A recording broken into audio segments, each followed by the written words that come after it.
¿Alguna vez has sentido miedo por tu vida? Una noche íbamos caminando con mi prima hacia una estación de servicio. Serían alrededor de las 9 de la noche. Antes de salir me dijo que si veíamos un auto comportándose raro teníamos que salir corriendo. Pensé que estaba siendo paranoica, así que no le presté atención. Mientras íbamos llegando, un auto pasó cerca de nosotras y no le di importancia. Pero al mirar de nuevo vi que se detenía y comenzaba a dar la vuelta. Ella de inmediato empezó a caminar rápido y me dijo que nos fuéramos ya. Yo, haciendo la tonta, seguí caminando normal hasta que vi que el auto aceleraba hacia nosotras. En ese momento empezamos a correr de verdad. Nos metimos en un callejón y nos escondimos detrás de unos autos. Los tipos bajaron del coche y comenzaron a correr en distintas direcciones, buscándonos. Salimos corriendo de nuevo, ya sin saber a dónde íbamos, solo queríamos escapar. Atravesamos el patio trasero de una casa y yo iba detrás de mi prima. Escuché a un tipo corriendo justo detrás de mí, gritaba cosas como las encontré, acá están, y otras voces decían dónde están. Cuando salimos de ese patio vimos a un hombre que estaba entrando en su coche, debía tener unos 20 años, le gritamos que llamara a la policía, él se detuvo a preguntarnos qué pasaba y justo en ese momento, uno de los tipos apareció detrás de mí y otro delante. Al ver que hablábamos con el muchacho, uno de ellos dijo perdón, pensamos que estaban robando nuestro auto, claramente sabían lo que hacían. El chico nos acompañó hasta nuestra casa, que quedaba a la vuelta de la esquina, y pasamos el resto de la noche encerradas. No yo, sino un amigo. Alguien cercano a mí se suponía que iba a llegar a cenar y no apareció. Supe que algo estaba muy mal, no era propio de él ni siquiera llamar. Sabía que su celular estaba roto, pero pensé que usaría un teléfono fijo o pediría prestado un celular si fuera necesario. No dormí en toda la noche esperando por él, mi mente no dejaba de dar vueltas. Imaginando todo tipo de horrores, sentí verdadero miedo. Pensé, está gravemente herido o muerto, ha pasado, por favor Dios, no. Decidí que si a las 6 de la mañana no había noticias, contactaría a su madre, no quería angustiarla pero no sabía qué hacer. Después de pasar la noche despierta, llamé justo a las 6 y le conté. Mientras hablaba con ella, lo vi llegar en su auto, le dije que había llegado y colgué el teléfono. Mi alivio fue enorme, entró, tenía sangre en la frente.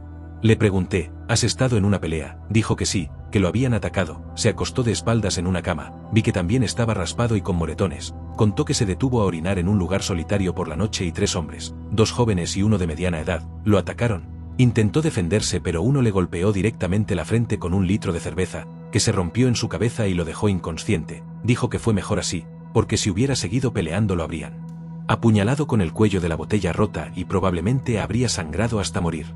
Se despertó a las 2 de la madrugada mirando las estrellas y sus atacantes ya se habían ido. Se levantó, subió al auto y se fue. Le robaron la billetera, pero tenía algo de dinero en el bolsillo para pagar peajes. La gente lo ayudó a limpiar la sangre en una estación de servicio. Afortunadamente se recuperó rápido, pero desafortunadamente, no fue el último de este tipo de incidentes en los que se vio involucrado. 2 veces. La primera vez fue en el aire. Cuando volaba en parapente en Suiza, me sorprendió una célula de lluvia. El flujo de aire se interrumpe sobre el ala cuando el material se moja y puedes entrar en pérdida. Eso pasó y traté de reaccionar, pero pasé de una pérdida a otra seguida de un giro. Sabía que el suelo se acercaba rápido. Estaba a unos 200 metros de altura pero descendiendo rápidamente. Una voz en mi cabeza decía fuera de control, mano a la rodilla, hasta la cadera, agarra el asa, tira. Fuerte y abre. Hice eso, y al tirar del paracaídas de emergencia hay que esperar 1 o 2 segundos a que se infle. También esperas que lo hayan empacado correctamente. Cuando se infló se sintió una calma total y respiré. Recuerdo el sonido vívidamente. Luego miré hacia abajo y me pregunté dónde aterrizaría ya que los paracaídas de reserva no se pueden dirigir. Esperaba no engancharme en un cable de montaña. Aterricé en la ladera y terminé con un viaje en helicóptero al hospital, pero solo con una costilla fisurada y un tobillo magullado. La segunda vez fue hace casi 2 años. Después de que acabábamos de comprar nuestra casa, estábamos afuera charlando con nuestro vecino cuando su perro, un bull terrier, se acercó por detrás y me mordió un pedazo del muslo. Sentí la fuerza del perro y me dio miedo. Pareció una eternidad que ese perro tuviera control sobre mí. Tenía miedo de que arrancara un gran pedazo de mi pierna, que me dejara discapacitado permanentemente o incluso que me matara. Me quedé paralizado, sin reaccionar, y nadie se dio cuenta. Afortunadamente el perro soltó y conseguí llegar cojeando hasta adentro sin decir una palabra. Mi pareja no se enteró hasta que entró. Tenía hematomas muy sangrantes, todavía se ve una cicatriz, y desde entonces le tengo miedo a perros de mandíbula grande. Creo que podría haber desarrollado estrés postraumático si no fuera porque mi terapeuta me ayudó a procesarlo bastante rápido. Accidente de auto 5 días después de casarme. No iba a exceso de velocidad. pero circulaba a unos 55 km por hora en una carretera de 70 cuando el tráfico se detuvo de repente. Pisé los frenos con fuerza, patiné sobre el pavimento resbaladizo en un auto sin ABS ni airbags y choqué por detrás contra un camión. El cinturón de seguridad se trabó y paralizó mi diafragma durante unos 45 segundos. Literalmente no podía respirar, nunca había estado tan aterrorizado. Vi mi vida pasar frente a mis ojos. Estaba demasiado asustado para darme cuenta de que me había lesionado gravemente de otra manera, como no había airbags. Mi cabeza se movió hacia adelante con suficiente fuerza para desgarrar completamente el cartílago entre las vértebras C6 y C7 y luego tuve que operarme para fusionarlas y no quedar cuadripléjico. 23 años después, un camión de volteo se cruzó delante de mí en la autopista. Todavía no sé por qué, no había muchos autos en la carretera, así que no entiendo por qué de repente se metió en mi carril. No estaba manejando de manera imprudente, no había hecho nada para provocarlo. Supongo que el conductor simplemente no prestaba atención.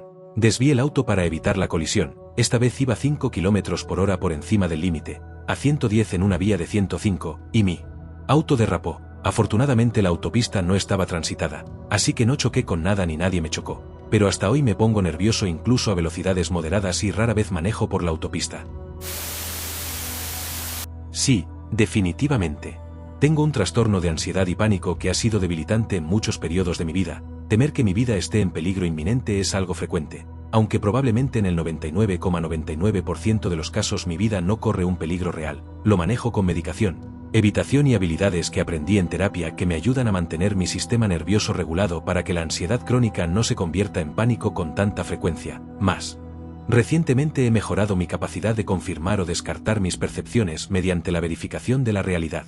Temí por mi vida muchas veces durante el diagnóstico y tratamiento de cáncer colorectal en etapa 3. Uno de los eventos más aterradores ocurrió al principio. Estaba en el trabajo y empecé a sangrar. Ahora sé que era solo una cantidad moderada, pero parecía un volumen enorme y apareció de repente. Salí tambaleándome hacia el auto y conduje hasta la sala de emergencias. Una locura, lo sé. Ese fue un viaje de 10 minutos aterrador que incluyó pasar algunos semáforos en rojo. En la sala de emergencias mi miedo siguió aumentando al no lograr que nadie respondiera con la urgencia que yo pensaba que era necesaria. Seguía teniendo episodios de sangre que brotaba a chorros, pero nadie me supervisaba. Seguía rogando por ayuda mientras iba y venía entre el baño y la habitación. Después de unos 15 minutos y mi última súplica fallida, me caí sobre la cama. Mi cuerpo quedó de repente paralizado. Estaba consciente pero no podía moverme en absoluto. Mi cuerpo y mi mente se llenaron de una tremenda sensación de paz y casi placer, y escuché claramente una voz dentro de mí que decía: no resistas, estás a salvo. Me rendí y perdí la conciencia. Medio desperté cuando entró la enfermera, pero me quedé quieto un rato, flotando en ese increíble espacio de calma y paz mientras la enfermera se movía de un lado a otro exigiendo que me quedara en la cama.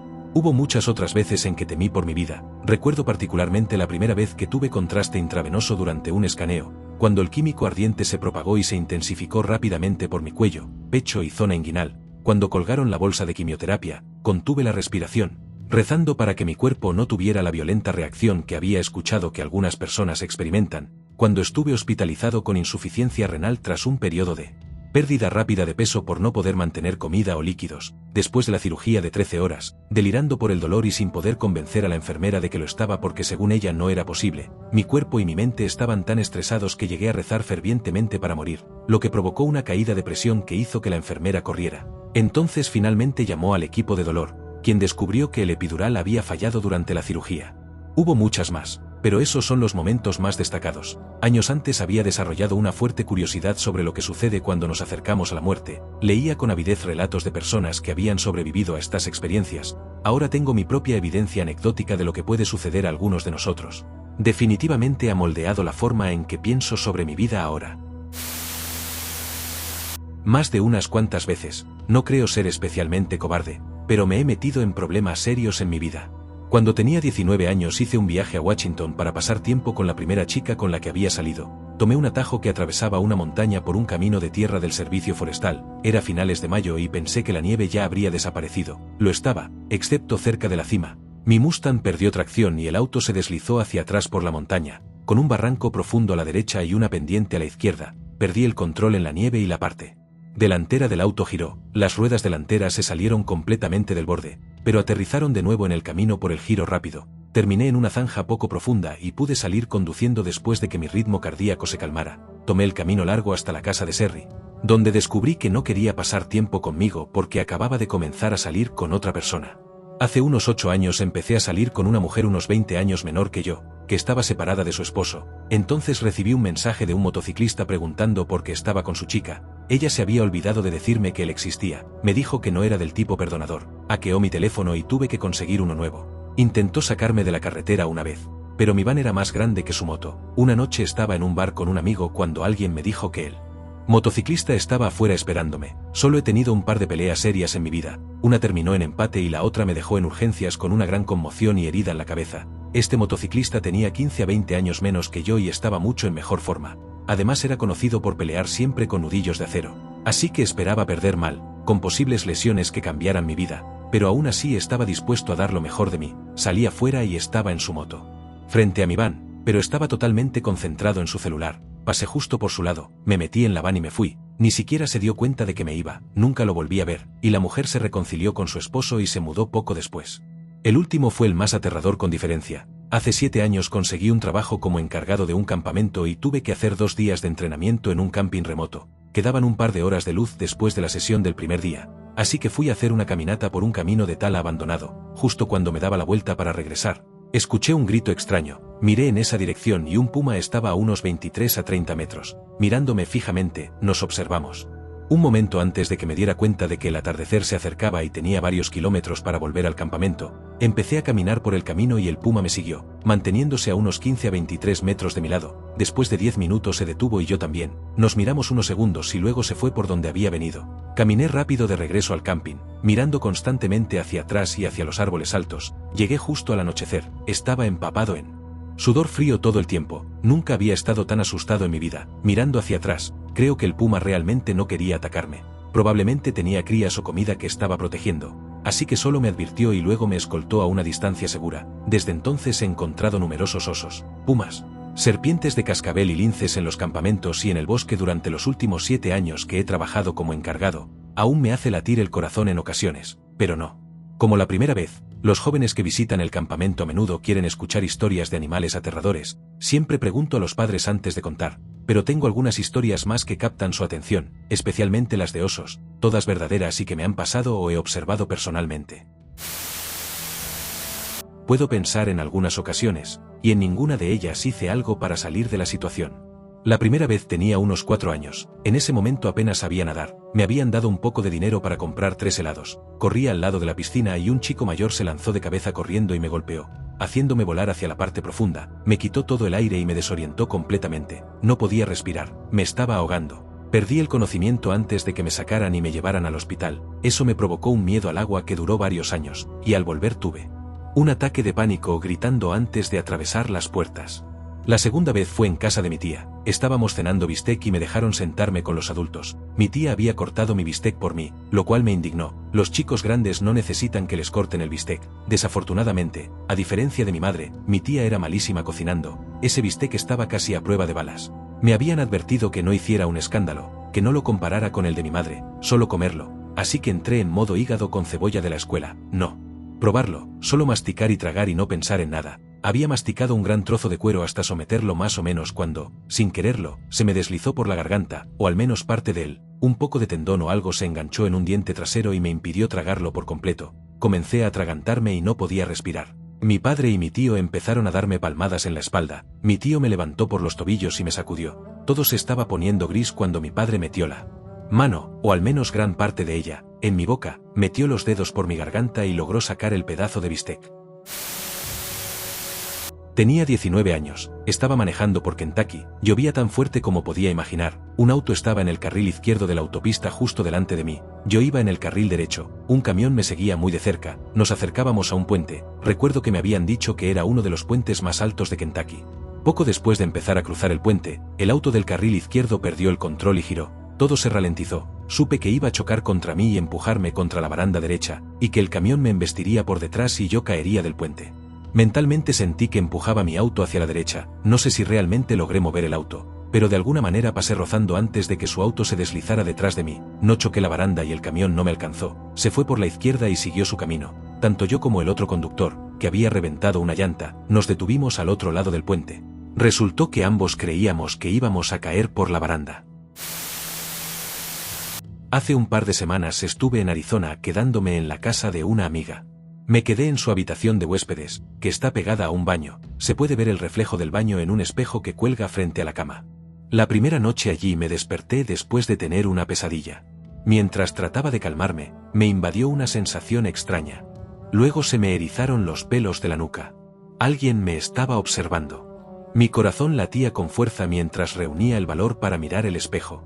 Finalmente levanté la vista y casi me muero del susto al verlo. Una cara. Me estaba mirando desde detrás de la puerta del baño. La forma de la cara estaba un poco distorsionada, pero parecía humana o humanoide. Su boca estaba torcida hacia un lado y su piel tenía un tono azul oscuro. Lo peor eran los ojos. Eran completamente blancos y sobresalían de sus cuencas. Corrí al pasillo, reprimiendo el impulso de gritar. 3 tragos de tequila después, estaba lista para destrozar lo que fuera que se ocultara en el baño. Entré en la habitación y abrí de golpe la puerta del baño. Grité que iba a acabar con eso, preparada para la batalla. Entonces me di cuenta de lo que era, una pieza de arte única. La saqué de la pared y la escondí en un cesto de ropa sucia por el resto de mi estancia.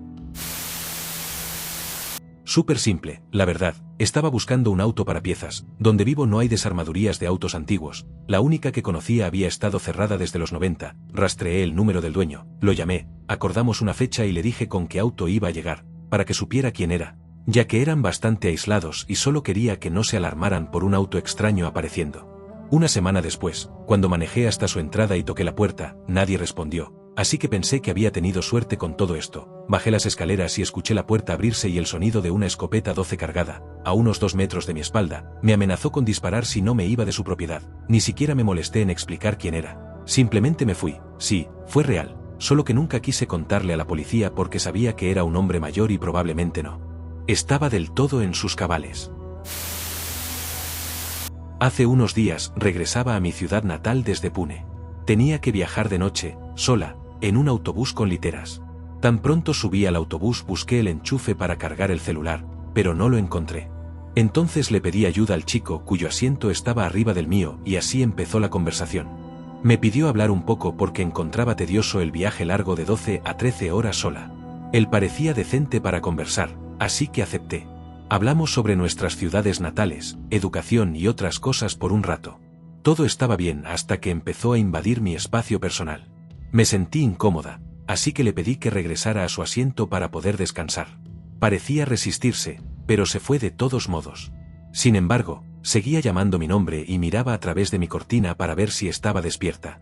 Pasó el tiempo y el autobús se detuvo para refrescos alrededor de las 11:30 de la noche. Yo también bajé para cenar. Me senté con una pareja casada y empecé a comer cuando de nuevo escuché mi nombre. El chico estaba sentado diagonalmente frente a mí, solo, y me pedía que me uniera a él para comer. Decliné cortésmente, pero no escuchó y siguió llamándome. La gente empezó a notar la situación y, como no quería hacer un escándalo y él solo pedía que me sentara mientras comía, fui a su mesa y empecé a comer. Él intentó conversar y yo traté de mantener mis respuestas cortas y ocuparme de lo mío. Al volver al autobús insistió de nuevo en sentarnos juntos y hablar, a lo que me negué. Se fue y pensé que todo había terminado, pero tan pronto me recosté volvió y empezó a tocar mi cabeza para ver si tenía fiebre. Me sentí muy incómoda y le pedí que me dejara descansar. No estaba contento con eso, pero de alguna manera se fue. Después intentó llamarme de su asiento, pero fingí dormir. Por la mañana volvió a intentar hablar, pero yo no tenía ninguna intención de conversar y finalmente me dejó en paz. Durante gran parte de la noche tuve mucho miedo, porque parecía que no tenía ningún sentido del espacio personal y no captaba las señales. Mis tarjetas SIM no tenían señal, así que no podía hablar con nadie. Y aunque pudiera, nadie podría ayudarme, solo yo.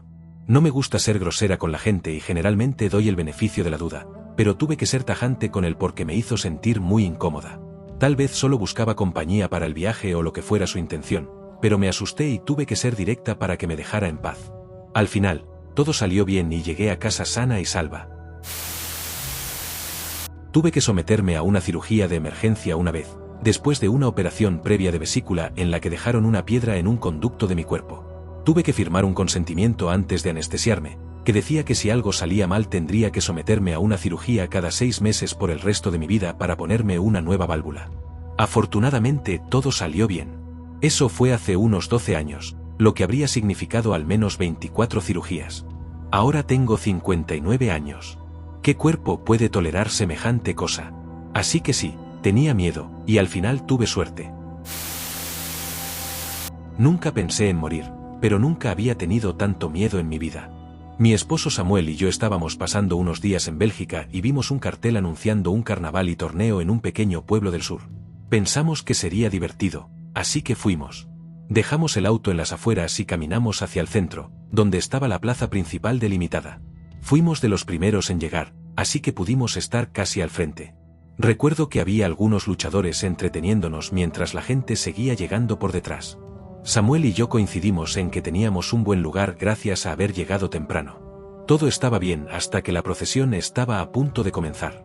Fue entonces cuando la policía y los organizadores decidieron que necesitaban más espacio y empezaron a mover las barreras, y como consecuencia empujar a la multitud hacia atrás. Al principio lo manejamos mientras la multitud se compactaba, pero de repente no había a dónde ir porque más gente seguía entrando por detrás. Nos empujaban hacia atrás por el frente y nos empujaban hacia adelante por atrás. El suelo se volvió un mar de pies y yo no tengo buen equilibrio. La visión de caer y ser aplastada se volvió muy real.